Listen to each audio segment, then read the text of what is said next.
عملت دورة بنفس الطريقة. آخر 4 سلاسل نغلق بمنزلقة عند السلسلة الرابعة، ثم نرتفع ب4 سلاسل تعني غرزة عمود بلفتين. فوق الغرزة الثانية نعمل تزايد غرزتي عمود بلفتين في نفس المكان،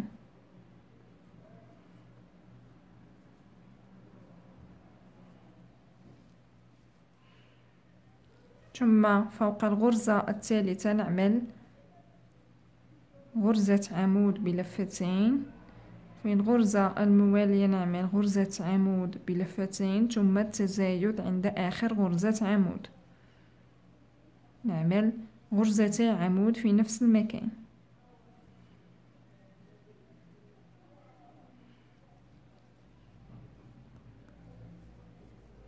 أربع سلاسل ما بين الغرزتي عمود في الفراغ نعمل نفس الشيء، غرزتي عمود سلسلتين ثم غرزتي عمود في نفس المكان،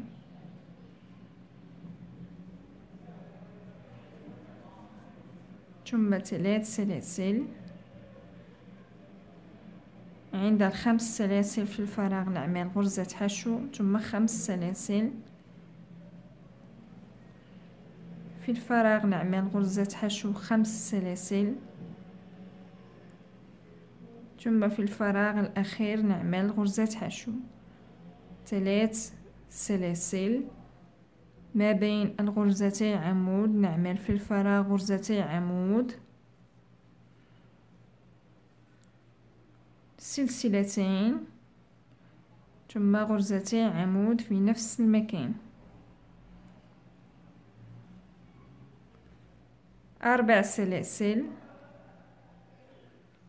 ثم عند أول غرزة عمود بلفتين نعمل تزايد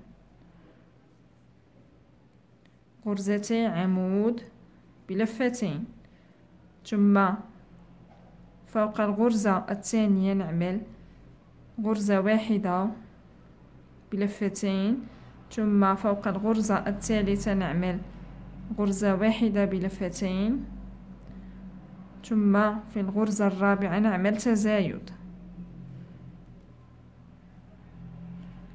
غرزتي عمود بلفتين في نفس المكان، ثم فوق الغرزة الأخيرة نعمل غرزة واحدة بلفتين، ثم نعمل 3 سلاسل. مباشرة فوق غرزة عمود الواحدة نعمل 3 غرز عمود في نفس المكان،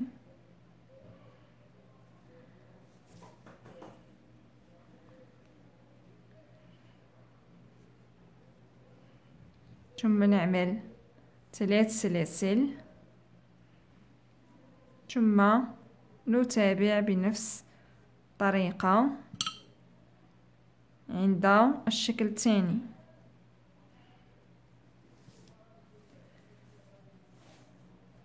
نتابع بنفس الطريقة من البداية حتى الآخر عند كل شكل.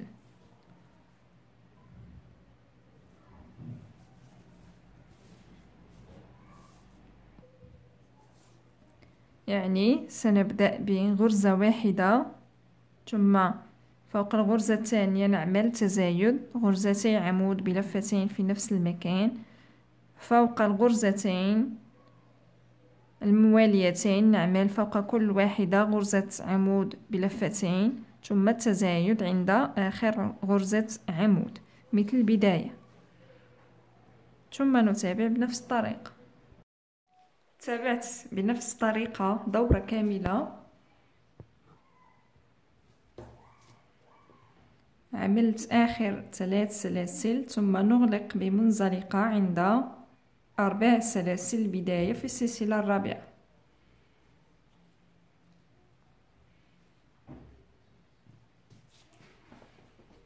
ثم بعد ذلك سنرتفع ب4 سلاسل،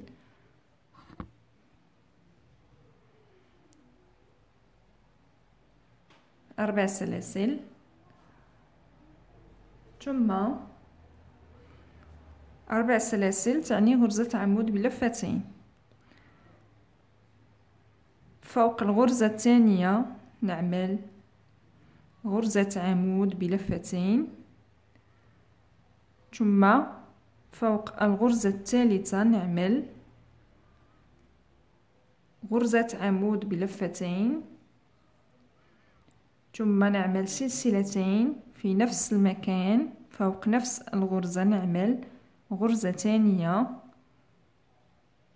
غرزة عمود بلفتين، ثم فوق كل غرزة نعمل غرزة واحدة بلفتين.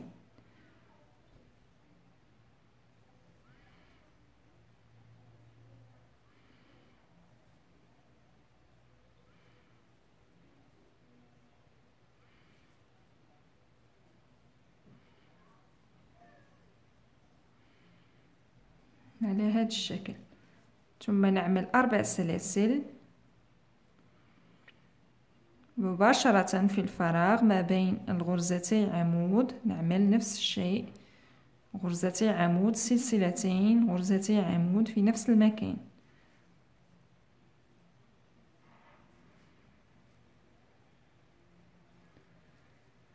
ثلاث سلاسل،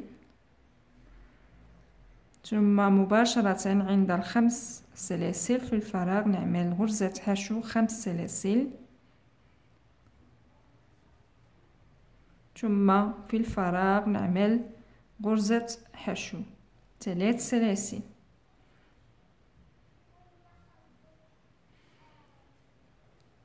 ثم مباشرة ما بين الغرزتي عمود في الفراغ نعمل غرزتي عمود، سلسلتين، ثم غرزتي عمود في نفس المكان. 4 سلاسل، وصلت إلى الأعمدة بلفتين. سنعمل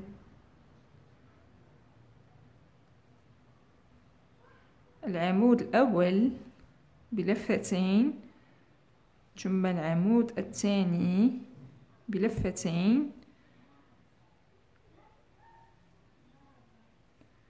العمود الثالث، ثم العمود الرابع، ثم العمود الخامس. نعمل سلسلتين في نفس المكان، نعيد عمود ثاني مثل البداية، ثم فوق الغرزتين عمود بلفتين الأخيرتين سنعمل غرزتي عمود بلفتين،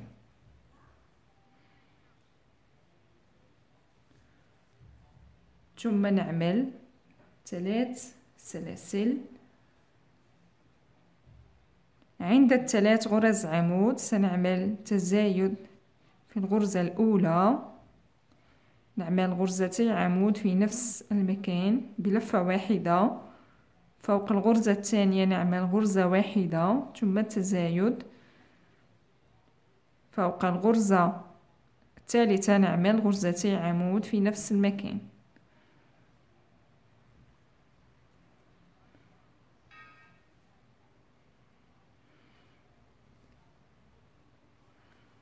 ثم نعمل 3 سلاسل، ثم نعيد نفس الشيء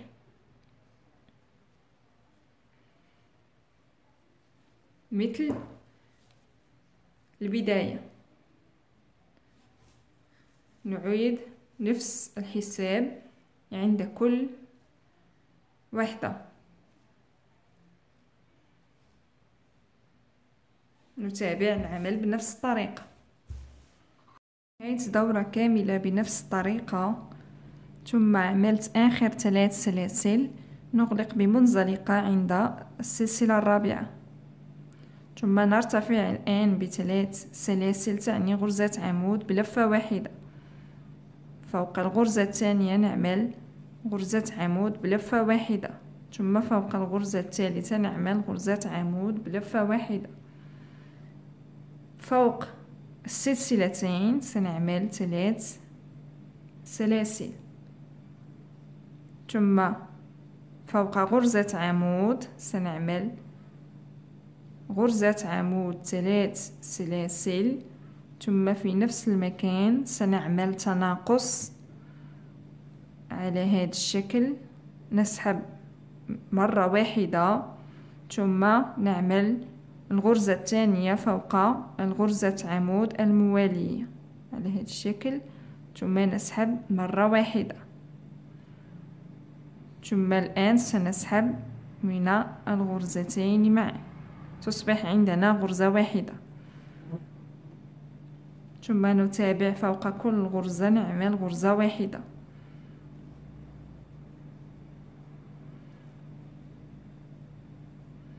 أربع سلاسل،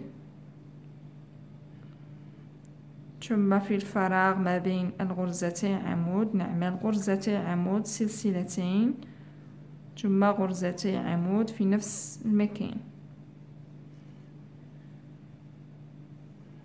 ثم 3 سلاسل. في الفراغ عند ال5 سلاسل الأخيرة سنعمل غرزة حشو 3 سلاسل،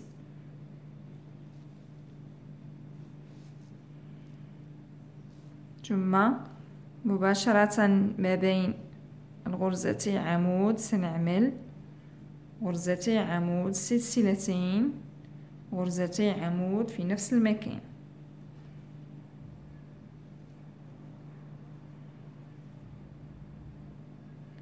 أربع سلاسل، ثم فوق الغرز العمود بلفتين، فوق الغرزة الأولى نعمل غرزة عمود بلفة واحدة، فوق الغرزة الثانية نعمل غرزة عمود بلفة واحدة، ثم فوق الغرزة الثالثة نعمل غرزة عمود بلفة واحدة. الآن سنعمل تناقص عند الغرزتين المتبقيتين، نسحب المرة الأولى ثم نعمل الغرزة الثانية ونسحب المرة واحدة، ثم نسحب من الغرزتين معا، ثم نعمل 3 سلاسل. في نفس المكان سنعمل غرزة عمود بلفة واحدة، ثم 3 سلاسل فوق السلسلتين،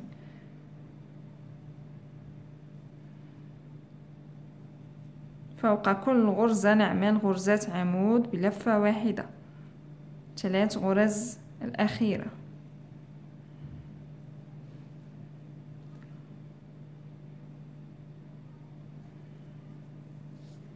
ثم نعمل 3 سلاسل،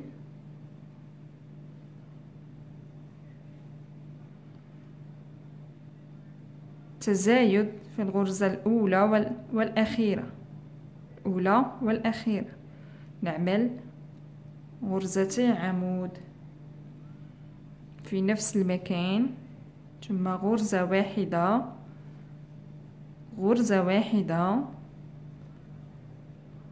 غرزة واحدة، ثم الغرزة الأخيرة نعمل تزايد غرزتي عمود في نفس المكان، 3 سلاسل، ثم نتابع العمل بنفس الطريقة مثل البداية.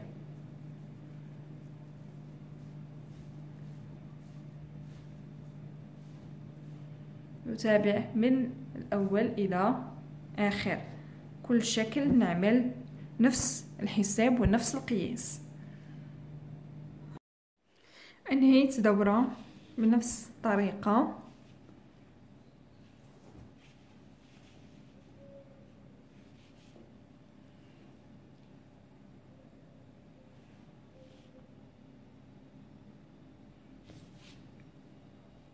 غلقت بمنزلقة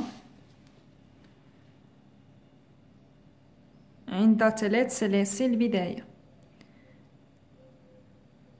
الآن سنرتفع ب3 سلاسل، ثم فوق غرزة عمود الموالية نعمل غرزة عمود، ثم في الغرزة الأخرى نعمل غرزة عمود، 3 سلاسل، ثم مباشرة فوق الغرزة عمود نعمل غرزتي عمود في نفس المكان، ثم نعمل 4 سلاسل، ثم فوق تناقص نعمل غرزة واحدة، ثم عند الغرز المتبقية نعمل فوق كل واحدة غرزة واحدة.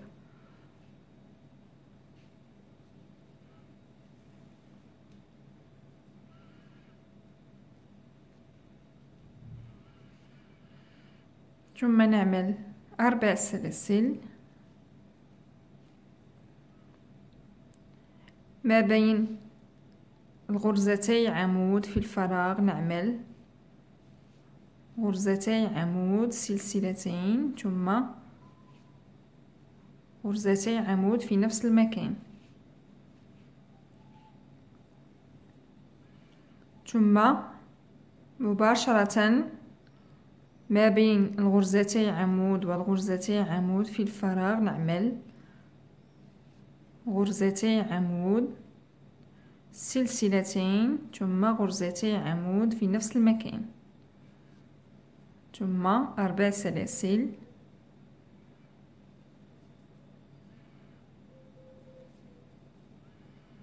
ثم نعمل فوق كل غرزة عمود غرزة عمود،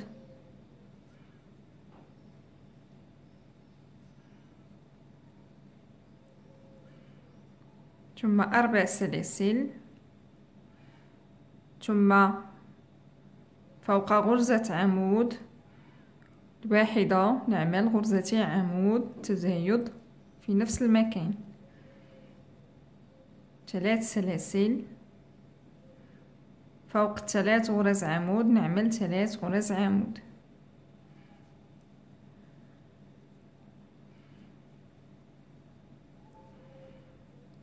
ثم نعمل 3 سلاسل، 3 سلاسل،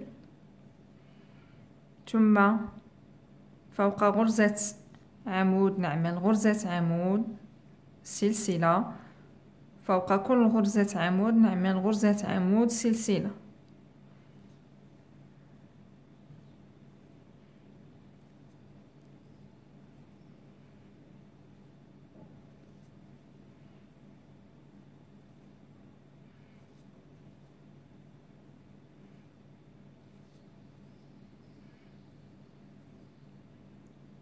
الآن نعمل 3 سلاسل، 1 2 3،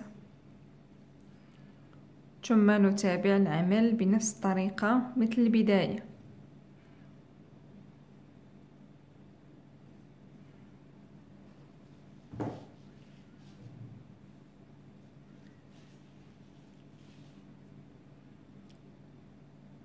نتابع بنفس الطريقة.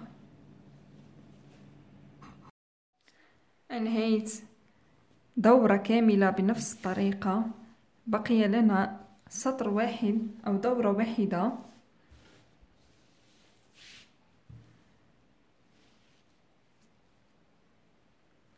سنعمل السطر الأخير بغرزة البيكو،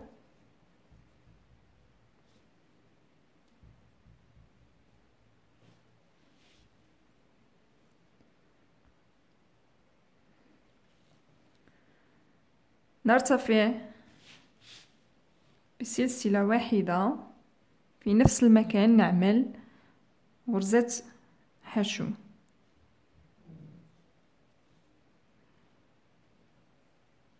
ثلاث سلاسل، ثم نعمل 3 سلاسل لغرزة البيكو. نترك 1 2 في السلسلة الثالثة، ندخل الإبرة ثم نعمل منزلقة 3 سلاسل، غرزة البيكو، ثم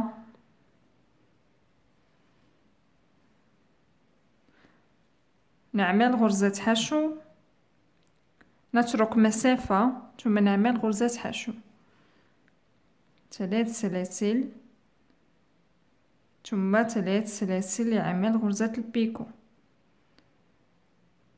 عند السلسلة الثالثة نعمل منزلقة ثم 3 سلاسل،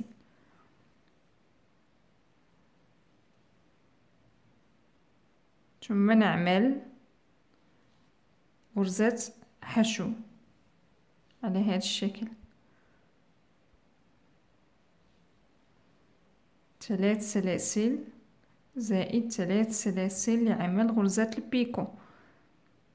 في السلسلة الثالثة ندخل الإبرة ثم نعمل منزلقة زائد 3 سلاسل أخيرة، ثم نعمل غرزة حشو،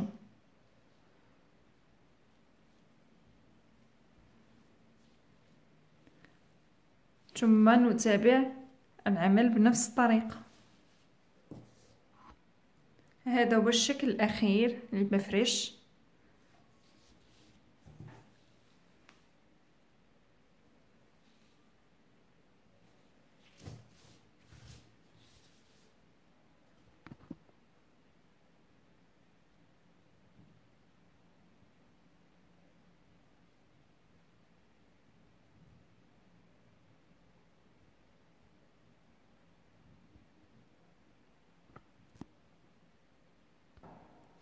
أتمنى أن يعجبكم فيديو اليوم. لا تنسوا دعمي بالاشتراك في القناة ليصلكم دائما الجديد. إذا أعجبكم فيديو اليوم اضغطوا على إعجاب واتركوا التعليق أسفل الفيديو. لنلتقي في الفيديو المقبل إن شاء الله.